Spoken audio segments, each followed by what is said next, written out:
What's up, everybody? Welcome to Dad's Expensive Hobby. What's up?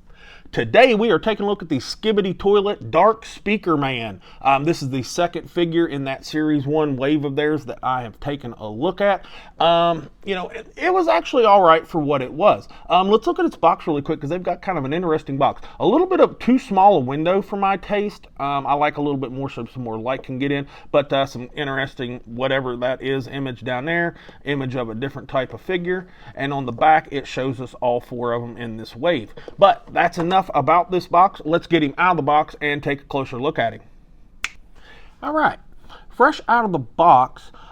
He don't look too crappy. Doesn't look as much like Plunger Man as I thought that he would, but we'll talk about that here in a minute. Let's find out how tall he is. To the top of this little arch, which I'm going to assume is kind of like I don't even know what that is. But anyways, he is about 6 1/4 inches tall, which would make the entire figure 16 centimeters. And I think that he'll be about the same size as Plunger Man. But let's look at his aesthetic really quick. He's a black kind of satin finished figure in a black suit with like a maroon button up underneath of it. He doesn't look too terrible. His shoulders are awfully wide and kind of squared off. So that's kind of an odd little look. But I think they kind of did that to not make his head look super duper weird. The speaker looks all right. It's pretty basic. It's just black plastic with a little like orange painted on. Maybe that might be Tampo, or it could be like a sticker or something right in there for the front of it. But his head looks kind of cool, I guess. It's almost like a speaker with some headphones on, kind of, if you're getting that vibe too. He's got just like a normal, sports jacket or suit top, jacket on. Fairly firm plastic. It gives, but I mean, it's pretty firm. It's not as soft as other materials for jackets and sculpted clothes as I've seen. His tie is not sculpted onto the shirt, and I like that. You can move it around, and it's a much softer plastic than that one is. The undershirt is just red, like, maroonish kind of brick colored plastic. No finish on it. It is just plasticky, but the rest of the figure does have a nice little satin kind of lustrous look to it, and I think that looks pretty decent. The suit itself doesn't have real sharp lines, where like tailoring lines would be on the suit. So it's a little round, that it's lacking a little bit there. And there's no real other paint except right here on his belt buckle, but that's not that big of I'm not impressed by it, I should say. His pants, again, like black suit slacks or whatever, but not sharp like tailoring or, like laundering lines or anything like that on it. So that's a little soft for me. And his boots right here, not boots, more like, dress shoes or whatever. They're just kind of a satin look to them, and they look okay, I guess, for what they are. And he's wearing gloves, again, have that kind of satin feel to them right there. Not much to him. Other than, there's no paint or anything really on him. He doesn't look too bad, not for $19 before tax. Let's look at his accessories, because he really doesn't come with shit. He's only a $19 figure. He comes with 2 of these little knives, and they are just little generic looking gray plastic, so not impressive at all. Nope. Not nearly as good as Plunger Man. At least he had 2 cool looking plungers.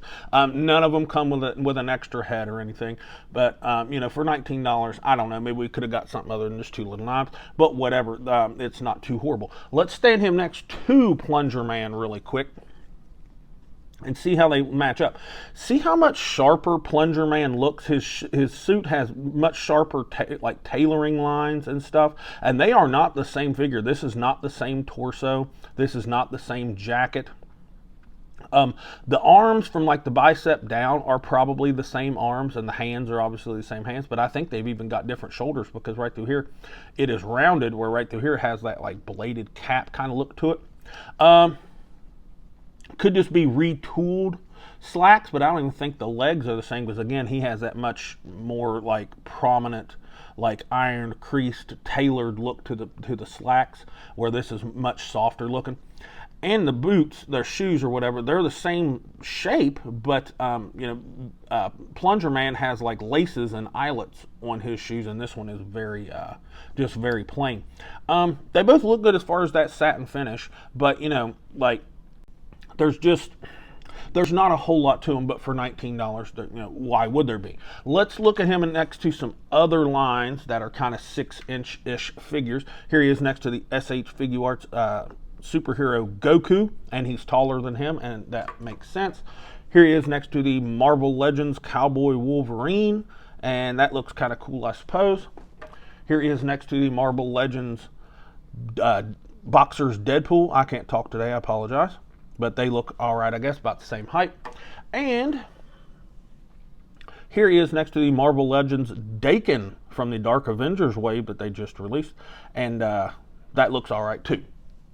Well, let's look at his articulation really quick. It's very, very similar to Plunger Man's, but the head will move around pretty good. And Plunger Man's was on kind of a long ball peg, so it kind of functioned like a double ball peg, and their heads are really hard to pop off, so I'm not even going to pop it off for you. Just trust me, it's an okay system, I guess. If this wasn't impeded by just the design of the figure, the head would move around pretty darn good, and so does the neck.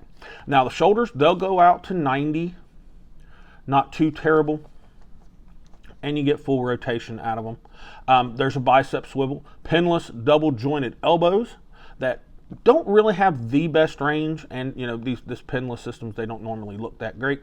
And the wrists are on a ball hinge. Now he's got a diaphragm up here, and he will move pretty good forward. He'll lean forward pretty decent. With that jacket and how firm it is, he's not going to lean back real well. But just off that diaphragm, you can twist, and you can get some angles out of him if you can get the jacket to cooperate. And he also has a waist swivel right here that works perfectly fine. Now his legs, that jacket impedes them, but if you open it up a little bit, you can see the legs will open up pretty decent for you.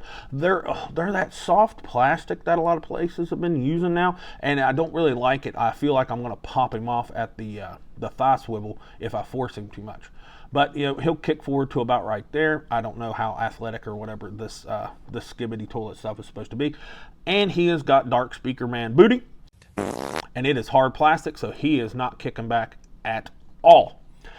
He has a thigh swivel, pretty loose on this leg. This leg is not too bad, but this one's a little loose.